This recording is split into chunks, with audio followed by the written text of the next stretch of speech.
Nós vamos ouvir a mensagem nessa noite, amém? E quero convidar Moela Augusto para estar assumindo aqui. Diga, irmão, que está ao seu lado assim, meu irmão, Deus tem uma palavra para o seu coração nessa noite, amém? Estenda suas mãos para cá, vamos falar com Deus. Logo após nós faremos uma singela homenagem aos pais, e que cada pai possa se sentir honrado nessa noite em nome de Jesus. Parabéns pelo Dia dos Pais. Deus, em nome de Jesus, quero abençoar a vida do irmão Hélio. Deus amado, o Senhor colocou a palavra no coração do teu servo para ministrar ao nosso coração. Que o Senhor possa, Deus, como o Senhor tem usado, tem, ó Deus, instrumentalizado teu filho seja uma voz do Senhor a comunicar as verdades da tua palavra ao nosso coração nessa noite. Nós nos colocamos diante do Senhor e rogamos ao seu Espírito Santo que fale conosco em nome de Jesus. Amém e amém.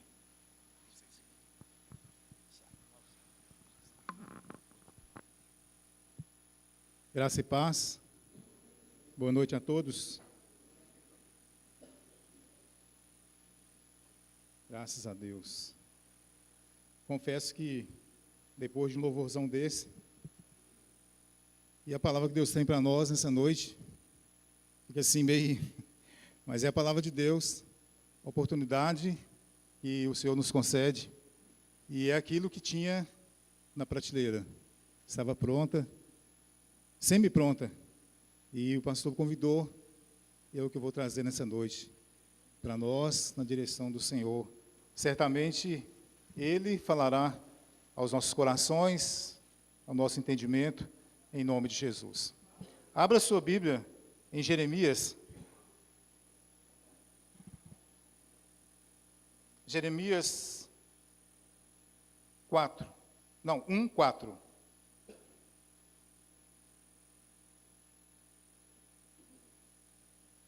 Jeremias 1, a partir do versículo 4.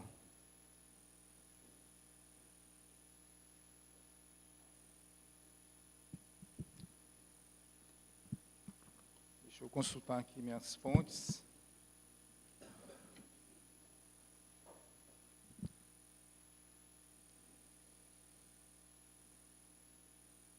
Não, perdão.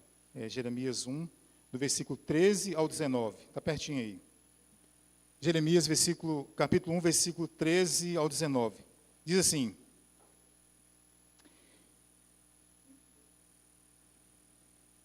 E veio a mim a palavra do Senhor, segunda vez, dizendo: O que vês? E eu disse: Vejo uma panela ferver, cuja face está para a banda do norte. E disse-me o Senhor: Do norte se descobrirá o mal sobre todos os habitantes da terra. Porque eis que eu convoco todas as famílias dos reinos do norte, diz o Senhor, e virão cada um porá o seu trono à entrada das portas de Jerusalém, e contra todos os seus muros em redor, e contra todas as cidades de Judá. E eu pronunciarei contra eles os meus juízos por causa de toda a sua malícia, pois me deixaram a mim e queimaram incenso a deuses estranhos, e se encurvaram diante das obras das suas mãos. Pois cinge os teus lombos e levanta-te, e diz-lhe tudo quanto eu te mandar, não desanimes diante deles, porque eu farei com que não temas a sua presença. Aleluia. Amados, a palavra de hoje do Senhor para os nossos corações é uma reflexão sobre a bondade de Deus, a misericórdia de Deus, sobre a justiça de Deus. É uma reflexão para cada um de nós sobre a capacidade, a volatilidade, se eu posso dizer assim, do ser humano. Capacidade do ser humano em mudar, em deixar de lado algumas coisas, alguns princípios do Senhor. E é uma reflexão para que nós venhamos nos examinar e tomar atitudes diante de Deus sempre, atitudes de reconciliação, atitudes de reaproximação com o Senhor, em nome de Jesus. O profeta Jeremias, ele foi chamado aos 20 anos, no meio de uma situação muito complexa. O povo estava voltado para a idolatria, para a desonestidade, para a malícia. Tudo de ruim estava acontecendo naquele lugar. Ele foi chamado no reinado do rei Josias. E ele era filho de sacerdote, era de uma família sacerdotal. E quando a gente lê o texto, a gente pensa assim que talvez a relutância de Jeremias em ouvir o chamado, em atender o chamado, talvez que fosse porque exercer o sacerdócio talvez fosse mais tranquilo.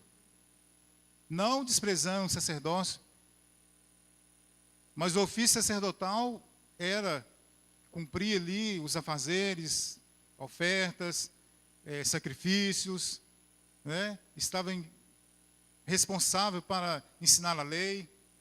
Mas o profeta, ele tinha uma função mais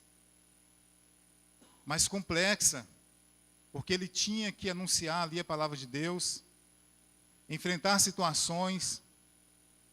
Mas Deus chama Jeremias e fala com ele: desde o ventre da sua mãe, eu já havia te chamado, planejado tudo. Então fique de boa, porque eu sou contigo.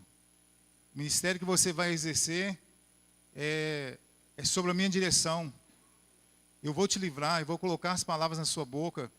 Eu vou te dar autoridade, poder, ousadia para anunciar a minha palavra. E Jeremias, então, atende ali o chamado e começa, então, o seu ministério. Ele profetizou durante 40 anos e no reinado de 3 ou 4 reis, ele esteve ali profetizando. Ele foi contemporâneo dos profetas, né? Abacuque e Sofonias. E quando nós começamos aqui a ler o livro de Jeremias, nós deparamos aqui com o chamado, e logo em seguida deparamos com Deus dizendo que iria realizar, queria fazer.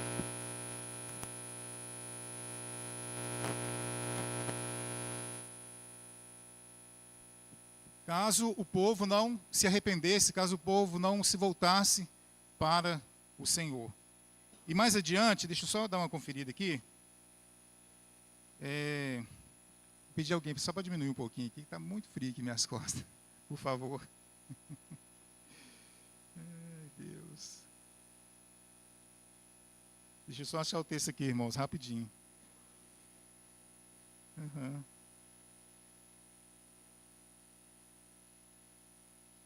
Está aqui.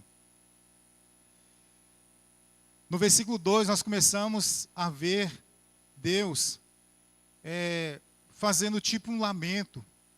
Me chama muita atenção a forma como que Deus, ele se expressa com o povo. A forma como que Deus faz as colocações para o povo. Como que ele expõe a situação que o povo estava, me chama muita atenção. E ao ler esse texto, meu coração pesou. Eu fiquei triste, me deu vontade de chorar, fiquei envergonhado.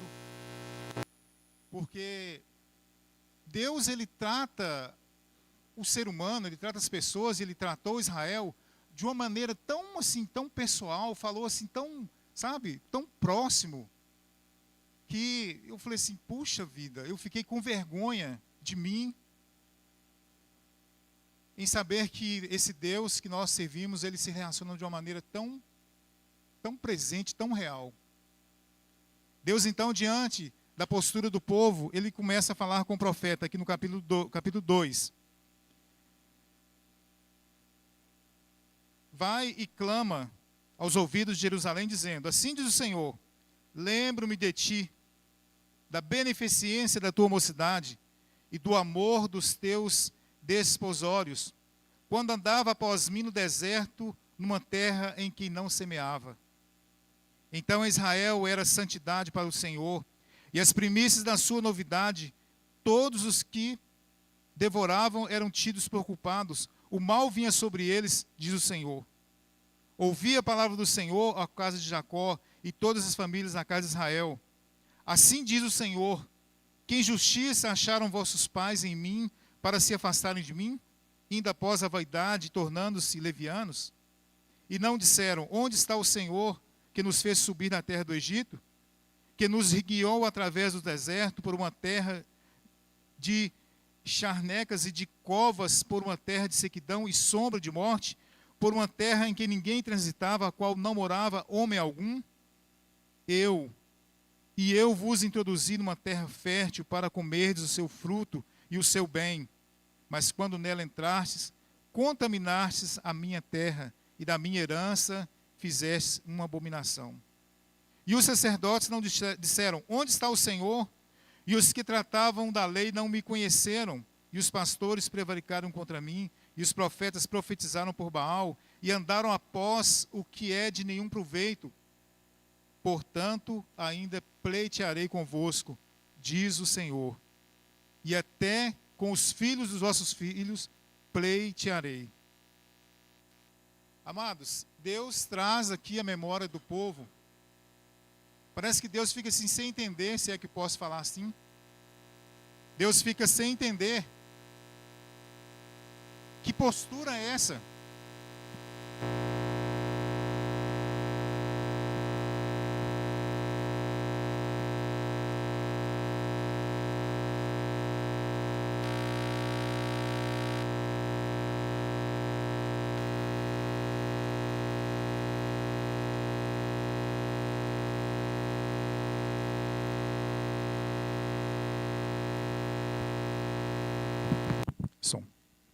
Som.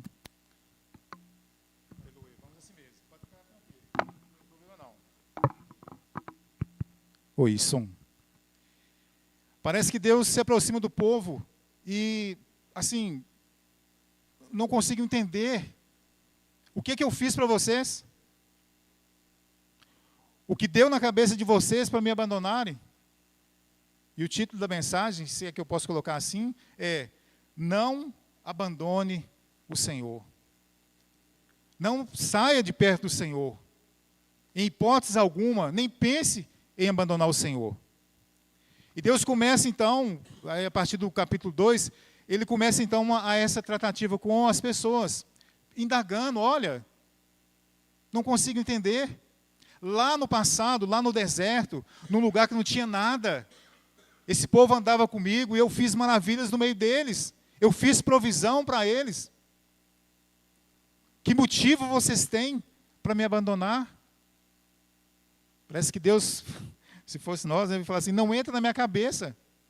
O que passa na cabeça de vocês se afastarem da minha presença? Mais adiante ele fala assim que o povo deixou um manancial de águas e foi cavar, tirar água em cisternas rachadas. Lugar que não dava água, ou então lugar que começava a construir a cisterna, e daí a pouco havia uma rachadura ali, e a água ia embora. Deus fala através do profeta que ele não conseguia entender a cabeça do povo. Por que abandonaram o Senhor? E eu fiquei pensando, falei, meu Deus, como que as coisas chegam nesse nível? Amados, uma construção, ela não desaba da noite para o dia. Uma casa, ela não cai de uma hora para outra. Ela começa um processo, né? O pastor está aqui, engenheiro, fala igual o pastor Jorge. Ela começa ali, talvez nas fundações, nas colunas, nos pilares, ela vai dando sinais, rachaduras. Isso aqui não vai cair, não, em nome de Jesus, isso aí já é antigo. Mas ela vai dando sinais, ela não cai de uma hora para outra. Tem umas que caem, mas na grande maioria demora. Então o povo não chegou nessa situação de uma hora para outra. O questionamento que eu fiz foi assim, meu Deus, como que as coisas aconteceram? E quando nós olhamos o contexto, havia todo um contexto envolvido nessa situação. Não podemos falar assim, é culpa do levita, é culpa do sacerdote, é culpa dos pastores, é culpa do profeta, é culpa do povo, é culpa dos pais. A responsabilidade era de todos. E aí, aproveitando um gancho, hoje, né, que se comemora o Dia dos Pais, é uma responsabilidade para todos nós. Pais e mães, educadores, responsáveis, Existe sobre nós uma grande responsabilidade para que uma sociedade melhor seja construída, para que uma igreja melhor seja construída. Existe sobre nós essa responsabilidade. Um pai que não ensina o seu filho, como a palavra fala, o caminho que deve andar, não coloca sobre ele disciplina, ordem, não ensina para ele as coisas da vida, há uma tendência dessa pessoa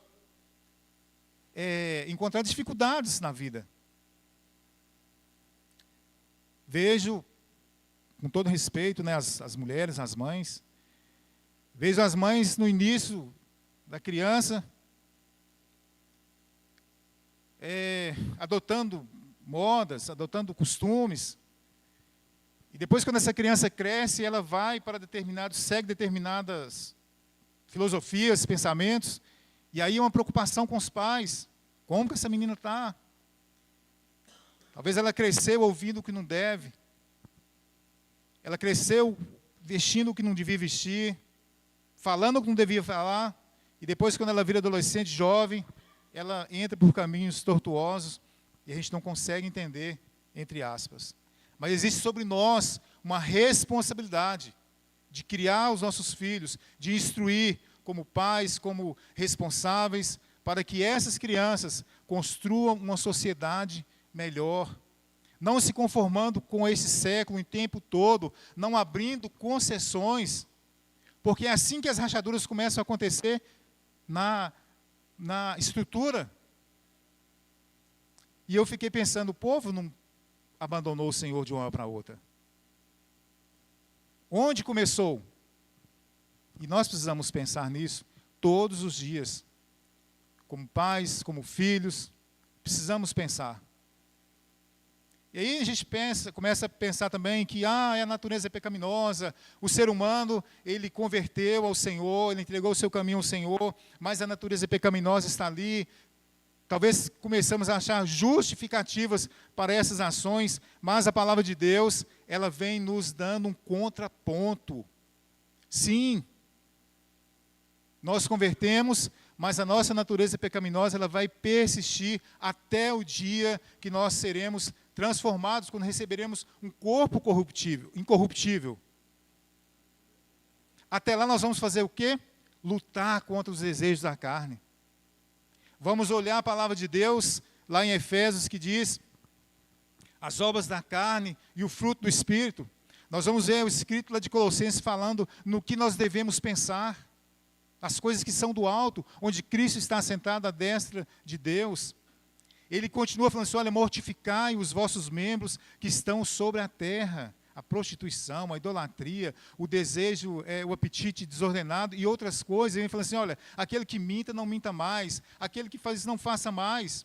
Então é uma luta constante para que nós não deixemos a carne prevalecer, os desejos pecaminosos prevalecer. Quando nós lemos Tiago, ele fala assim, de onde vem o pecado, as contendas? Ele fala assim, de dentro de cada um de nós. Quando ele fala lá com relação à questão dos pedidos, pedimos e não recebemos porque pedimos mal. Está dentro de nós. E ele continua falando sobre o pecado, que nós somos tentados segundo a nossa própria cobiça, a nossa própria vontade. E uma vez que essa cobiça ela é atiçada e concluída, ela gera o pecado, e o pecado gera a morte.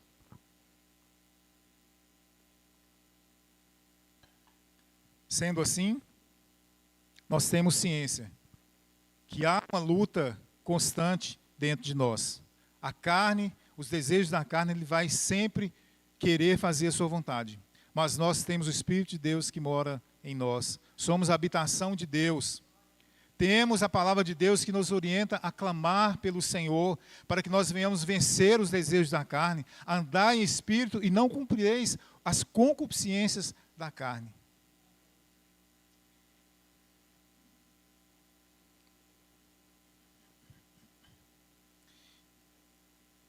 E aí, quando nós começamos a observar a fala do Senhor, Ele vem tratando o povo com um amor, com um carinho, sabe? Ainda que ele vai aplicar a sua justiça, porque Deus é amor, mas ele é justiça também. Mas ele fala, olha, o que aconteceu? Por que vocês fizeram isso? Olha, lá no passado, lá no deserto, olha quantas coisas eu provi para vocês. E nós vamos, no discorrer do capítulo, nós vamos Deus falando de um relacionamento como se fosse um relacionamento de família, porque ele usa termos pesados. Ele fala de prostituição, ele fala de traição, quando o povo afunda na idolatria, começa a cultuar deuses de madeira, deuses estranhos, faz alianças com os outros povos. Então Deus usa esses termos, traição, prostituição. Tão profundo era a relação de Deus com Israel. E aí, pelo fato do povo se afastar do Senhor, da hierarquia, o rei, pra vocês terem ideia, na época do rei Manassés, né, quem conhece lê a Bíblia sabe muito bem dessa história, havia sacrifício de crianças. Crianças eram sacrificadas ao Deus de uma região lá perto. Tamanha eram as atrocidades que aconteciam naquele lugar, naquela época.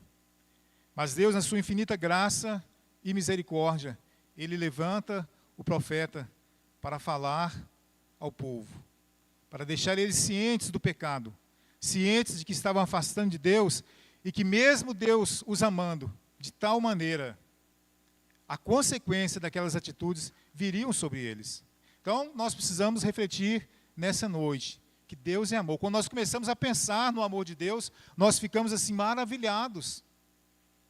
O profeta fala assim, olha, nunca se ouviu falar de um Deus desde a eternidade, desde tanto tempo, nunca se ouviu falar de um Deus que trabalha por aqueles que neles esperam.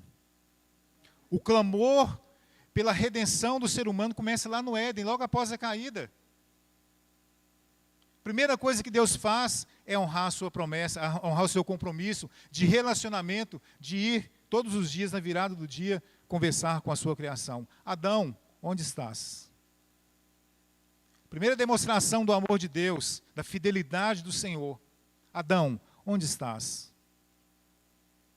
Vem a justiça, vem o amor de Deus, todos conhecem a história, e já vem a promessa de que viria um que resgataria o ser humano. E daí para frente Deus vem prometendo, Deus vem provendo para o homem livramento, proteção, graça, meios para que o ser humano pudesse chegar a Deus. Que amor é esse? Ficamos extasiados, ficamos maravilhados, até um pouco confusos, como assim? Eu, um perdido pecador, miserável, digno de morte, como assim que alguém vai morrer por mim? Alguém puro, alguém santo? Mas a palavra fala que Deus fez menção desse texto hoje de manhã. Deus nos amou de tal maneira, de uma forma tão tremenda, que deu seu Filho unigênito para que todo aquele que nele crê não pereça, mas tenha a vida eterna. Paulo vai escrever para os romanos que Deus prova o seu amor para conosco, em que Cristo morreu por nós, sendo nós ainda pecadores. E Deus nos ama. Deus mostra esse amor para Israel, antes dele proclamar ali a sua justiça. Porque, amados, a lei da semeadura, ela é real, não tem como fugir. Às vezes nós perguntamos, por que Deus fez isso? Deus não é bom, Deus não é amor, por que Deus permite essas coisas? Dentro da sua vontade permissiva, e dentro do ciclo natural que a humanidade caminha, que o mundo caminha, as coisas vão acontecer. Atribuímos a Deus porque todas as coisas estão submissas à sua vontade, ao seu querer, na sua vontade soberana e sua vontade permissiva. Mas acontecem porque há coisas determinadas, a lei da ação e da reação, a lei da semeadura vai acontecer. Aquele povo fez alianças com povos pagãos, desobedeceram a palavra de Deus, a ordem de Deus. Não é para fazer, não. O não, ele era muito evidente quando o povo saiu do Egito. O povo escravo saiu do Egito. Então, a fala era não. Não, não, não. É o que você entende agora, é não. E depois Deus vem falando de forma mais clara, se revelando de forma mais clara, conforme as pessoas iam tendo entendimento de Deus. Mas o não ainda prevalece até hoje, porque tem determinadas coisas que só o não vai nos parar. E às vezes não é suficiente. E quando nós transpassamos essa barreira do não, a consequência vem, porque há a lei da semeadura, a lei da ação e reação. Então era inevitável que viesse todo aquele sofrimento, toda aquela dor. Logo de início ele já coloca ali, olha, eu vou trazer, os reinos virão e colocarão as suas tendas à porta de Jerusalém. E ele começa ali pronunciar, vamos dizer assim, tragédias que viriam até chegar a ida para o cativeiro babilônico, aonde o povo aprendeu que só há um Deus. Precisou desse povo ser levado cativo para eles aprenderem, só há um Deus. É tanto que hoje você vê na cultura judaica, não rola esse papo de outro Deus. Não rola, porque o aprendizado foi firme, o aprendizado foi duro, porque eles ficaram cativos muitos anos ali, até eles aprenderem que só há um Deus.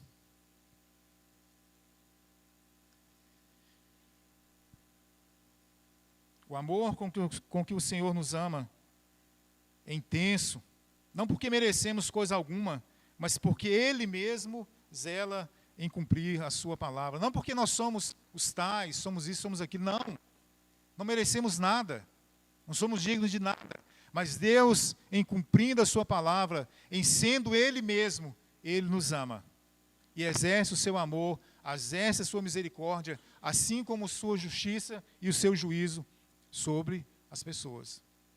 Principalmente sobre nós, que conhecemos a palavra de Deus, porque Ele corrige a quem ama.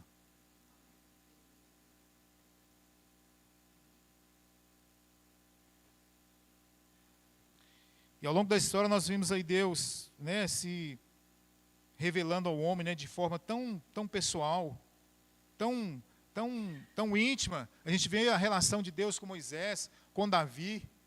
Eu fico assim, dá até vontade de rir quando leio a história lá de Moisés, quando Deus fala, olha, esse povo, esse seu povo, Deus conversa com Moisés como se fosse duas, né?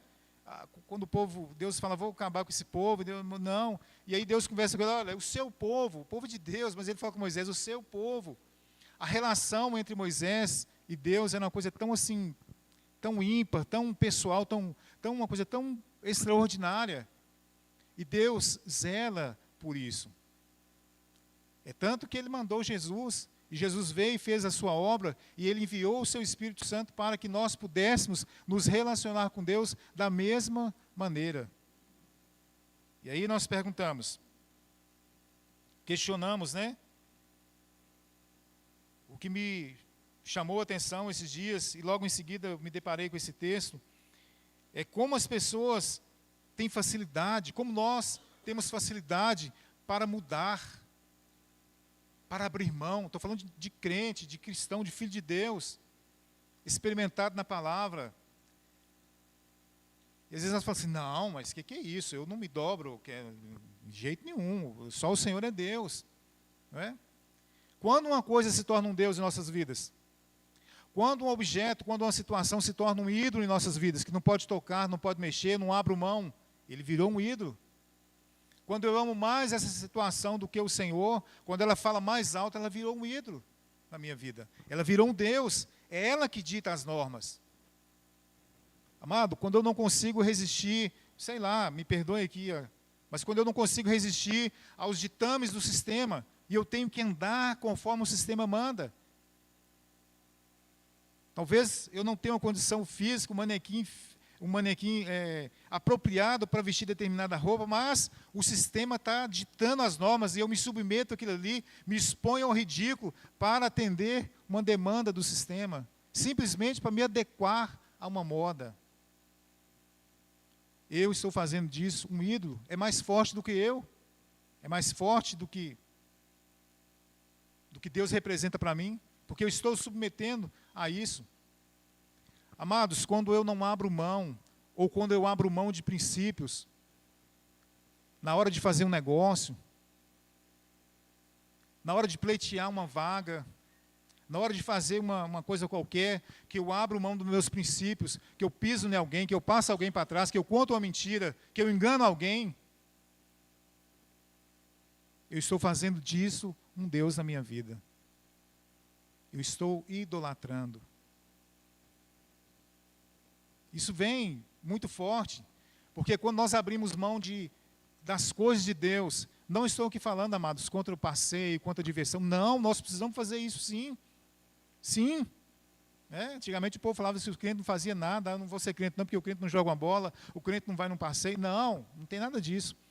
Mas quando nós abrimos mão da nossa vida de compromissos com o Senhor, sabe, de coisas importantes, que só nós sabemos, para fazer outras coisas, que não vai trazer edificação para a nossa vida, nós estamos colocando isso como ídolo.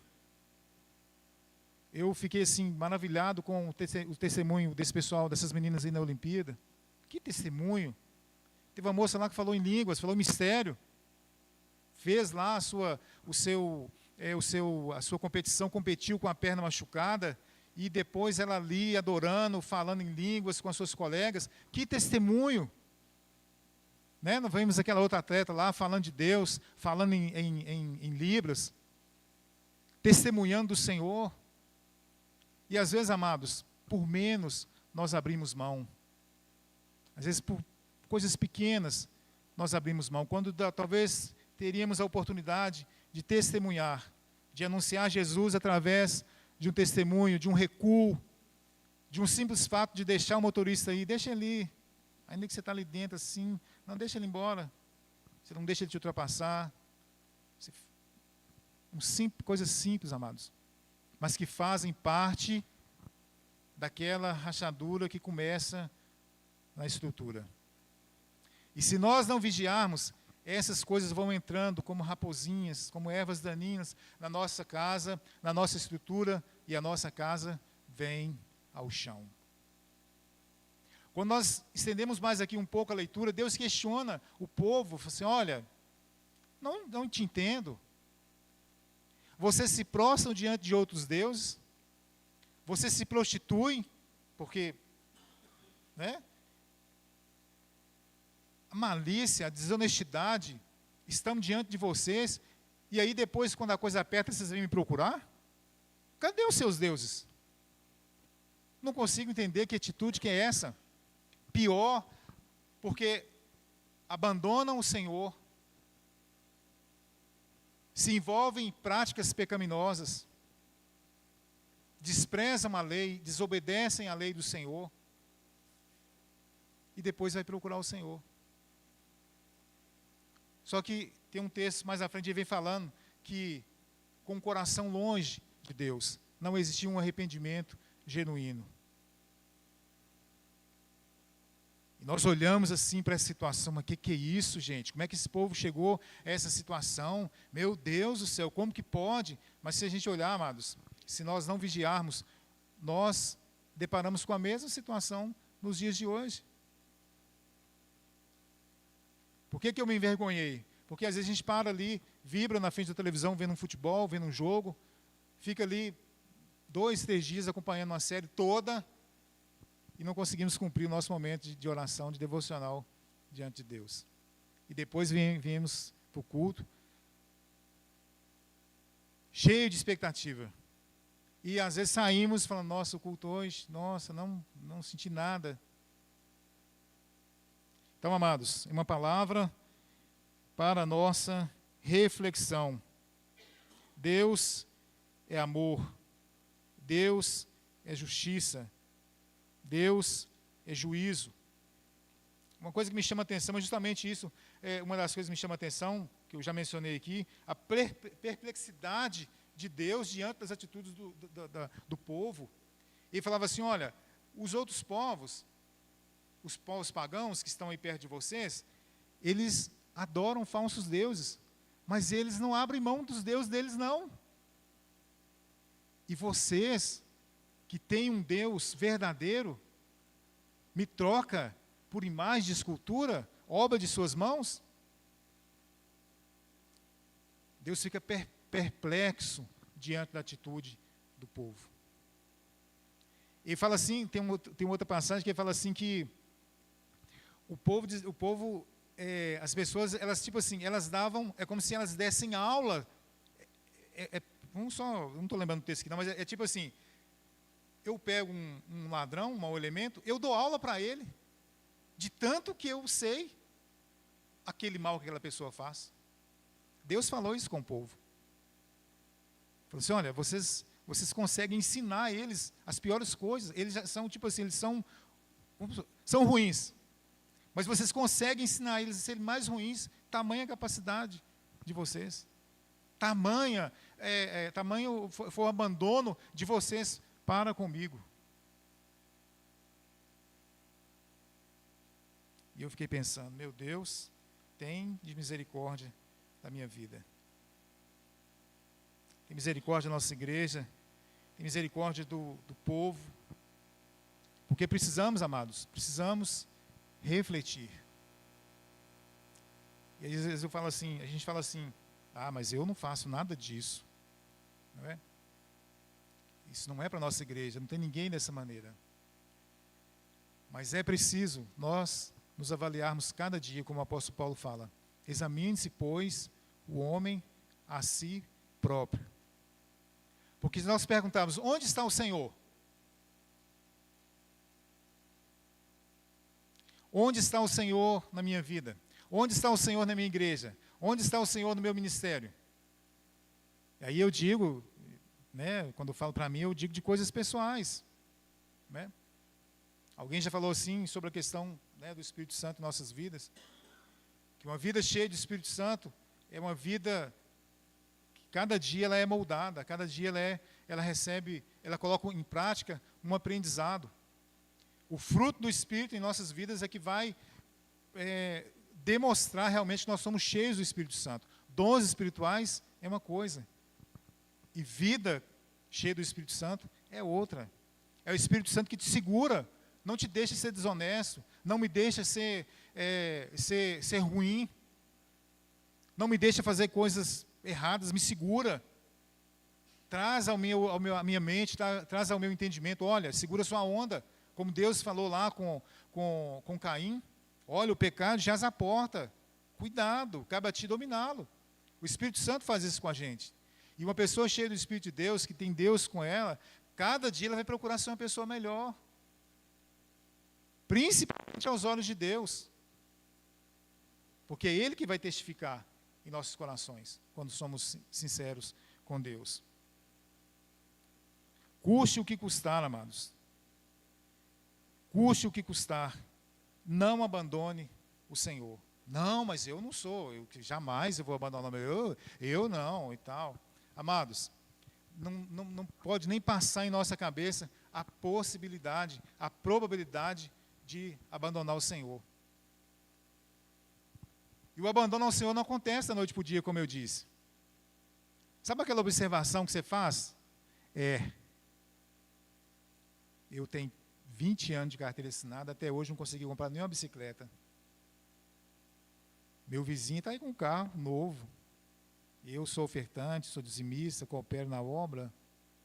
Mas Deus tem misericórdia. Quando começamos a fazer as comparações, sabe? As coisas não acontecem na minha vida. E nós começamos a distanciar do Senhor. E se não vigiarmos, acontece o que aconteceu aqui com o povo. Estava longe de Deus e quando a coisa apertava, corriam para perto do Senhor. Senhor, socorre, me ajuda, tem misericórdia de mim. Quando estamos próximos de Deus, não importa, amados, o que vier, não importa a situação que vamos passar, não que não vamos sentir, mas a nossa fala é aquela fala de crente, de filho de Deus. É a fala de Jó. Eu sei que meu Redentor vive. A coceira está aqui, o caco de telha comendo nas costas, nos braços, o filho morreu, a família, bens, mas eu sei que meu Redentor vive. Quando nós começamos a questionar de forma desculpa aqui a expressão, de forma leviana, começamos a afastar de Deus. Não que nós não precisamos colocar as coisas diante de Deus. Sim, o salmista, ele começou a questionar algumas coisas, parece que Salmo 72, e ele foi até o templo, e lá Deus mostrou para ele por que havia aquelas coisas, a prosperidade do ímpio e tal. Então, se você traz algumas coisas para o Senhor, é importante entrar na presença dele, se aproximar para que ele te responda, e de maneira para que você fique em paz, em nome de Jesus. Fuja das justificativas, das propostas da carne. Eu estou assim, eu não vou na igreja, ou eu parei, olha, quer saber de uma coisa? Eu não congrego mais, eu não faço isso, mais aquilo, aquilo outro, por causa disso, disso, mas a minha vida está de boa com Deus, eu faço minha oração, eu creio em Deus e tal, estou de boa. Conheço pessoas assim, mas que não obedecem ao Senhor, não submete a sua palavra, não está disposto a curvar-se diante de Deus.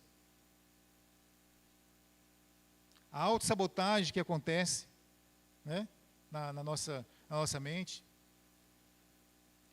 não permita, que não venhamos permitir nem pensamentos, nem uma probabilidade. Olha, eu estou a ponto de largar tudo e cair fora. Cansei. Em nome de Jesus, que em momento algum passe essa probabilidade na nossa cabeça. Não precisa pensar muito, não precisa ser muito espiritual, não. É só pensar o seguinte: se está ruim com Deus, imagina sem Ele. Algumas pessoas ainda se aventuram.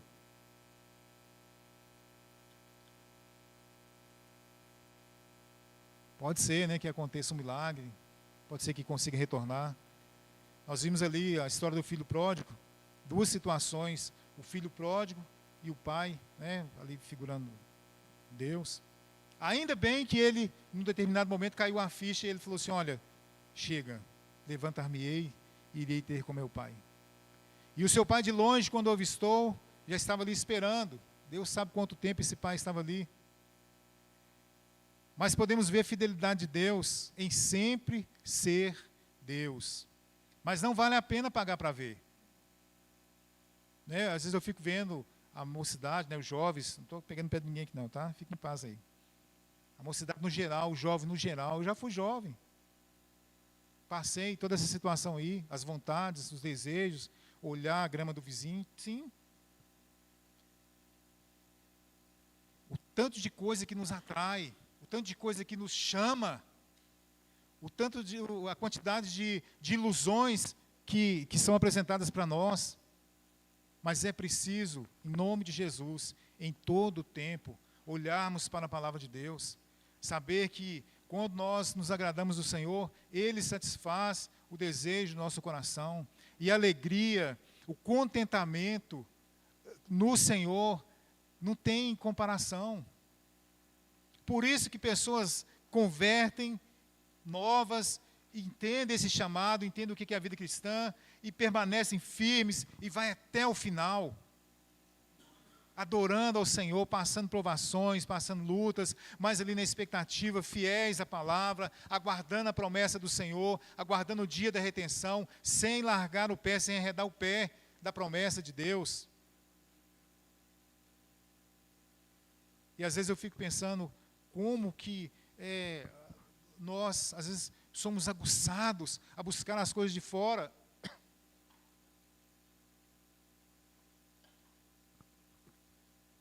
Mas lá também aconteceu isso. Né? Quando o povo viu que todas as nações tinham um rei, o que eles disseram? Queremos um rei também, tem um estandarte, a nação tem um rei, e não sei o quê, e nós não sei o quê. Aí Deus fala assim: puxa vida, fala lá com Moisés, né? Com Samuel, fala: ó, Samuel, fica de boa. Eles estão te rejeitando, não estão rejeitando a mim. Isso pesa o coração da gente. O Deus que diz assim: olha, o eu sou, o que for preciso de ser, eu serei. Estou com vocês. E o povo: não, eu quero um rei. Eu quero um rei. Quando chegou na terra que Deus havia prometido para eles, falou assim, olha, entra e fica de boa, em paz, tranquilo, deixa comigo. Ali o negócio somos nós. Vocês vão levar o meu nome, vão testemunhar de mim, vão levar o meu nome para todo mundo.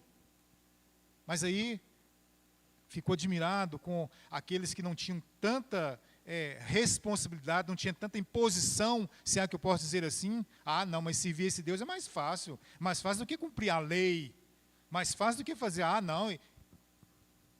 Tanta coisa que chama atenção, tanta ilusão, e que quando vai, se decepciona, vê que aquilo é algo transitório, uma alegria passageira, algo que não tem solidez. Que fiquemos com a palavra de Deus, que diz, deixando todo o embaraço e todo o pecado que tão de perto nos rodeia, corramos a carreira que nos está proposta, olhando para Jesus, autor e consumador da fé, de onde vem toda boa dádiva, porque Tiago vem escrevendo isso também, toda boa dádiva e todo dom perfeito vem de Deus. Tudo o que eu preciso está no Senhor. Todas as minhas necessidades são sanadas por Deus, através de trabalho, de dedicação, de compromisso, de honestidade, de empenho. Deus vai prover para mim, porque Ele é fiel em cumprir a sua palavra. Quando Ele diz, agrada-te do Senhor, e Ele satisfará os desejos do seu coração, Ele vai zelar em cumprir esta palavra, em nome de Jesus. Para finalizar,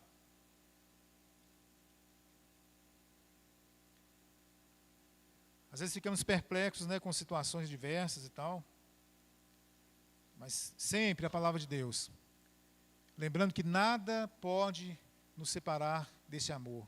Ainda que a luta seja grande, ainda que você pisou na bola, ainda que eu falhei, mas nada pode me separar do amor de Deus. Se confessarmos os nossos pecados, Ele é fiel e justo para nos perdoar os pecados e nos purificar de toda a injustiça. Olha onde é que você errou, vai lá e conserta e começa de novo. É o Deus do recomeço.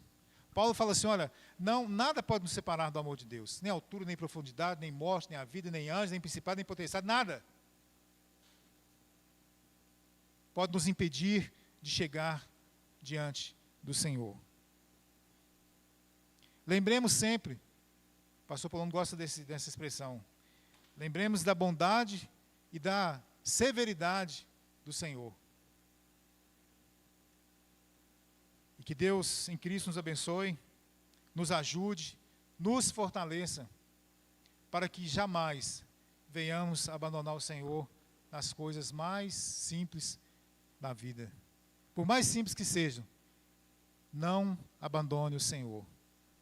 Por mais atrativo que seja, larga para lá, fecha o olho, vira o rosto, finja-se finge de morto, faz igual Davi fingiu de doido lá para ficar, se ver livre daquele povo lá. Mas não se submeta, não se adeque, não se conforme com esse século, em nome de Jesus. Vamos cumprir a palavra de Deus. Não vos conformeis com esse século, mas transformai-vos pela renovação do vosso entendimento, em nome de Jesus. Oremos ao Senhor. Pai, Tua palavra, Senhor, é viva e eficaz. Ela é mais penetrante do que espada alguma de 2 gumes. Ela nos diz que ela é mais, que penetra ao ponto de dividir alma e espírito, juntas e medulas, e é apta para discernir os pensamentos e intenções do coração, Senhor.